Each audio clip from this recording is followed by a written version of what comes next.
Hello, good morning. GTA Cars. So, andito tayo sa ating workshop. Pakita ko sa inyo yung mga ganap natin dito. So, ito, tapos na yung transmission. Ito yung mga waste materials natin. Ayan, oh. Kita nyo naman, wear and tear yan. So, palit yan syempre ng shift work, AMB, pati yung ating mga clutch. So, tinatapos na lang po ito. And hindi lang malabas this kasi may mga ginagawa po din sa harap eh. So, palit na po yan and pagkatapos balik na tayo dun sa back to base na to para mga iba pang kailangan gawin. So, tinatapos na. And ito naman yung mga iba pa nating units dito. Ito is for releasing din. Brisbane Brown na EcoSport. Titanium po yan, top of the line. So, tapos na rin yung transmission and mga spark plugs ata napalitan na rin. So, check pa natin kung ano yung kailangan. Tapos, pinoprogram na yung transmission ngayon. Ayan, so, may mga releasing tayo dito. Ayan, kita nyo puno ang ating workshop.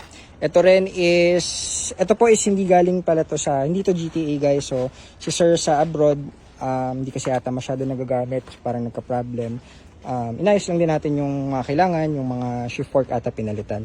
So, ito pala, yan, yung mga units na itong mga tinransmission natin. Actually, ito guys, walang mga issue yan. Ma-under tong mga to.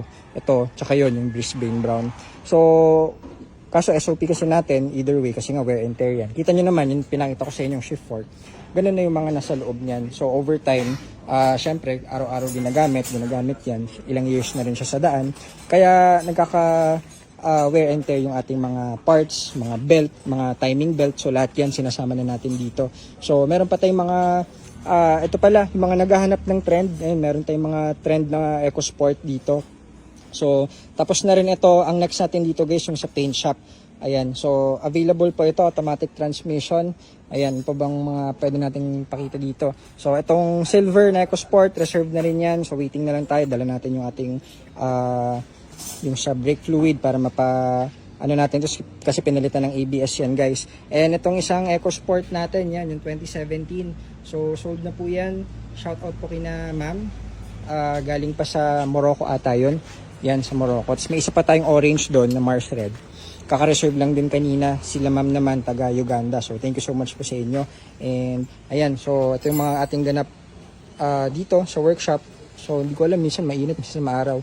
Hopefully, hindi masyadong mag-ulan-ulan para matapos ang ating mga kailangan gawin. At marami pa tayong gagawin. Marami pa tayong nakapila, ayan. And up next natin yung Ranger. So, patapos na yun guys. Abangan nyo, Sir Arlo. Abangan po yung inyong unit. Yun, nandun. So, malapit na.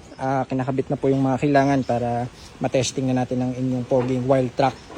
And ito okay na to. Hintayin na lang natin to matapos para next tayo dito mga kailangan gawin. Testing, syempre, kasama po yan.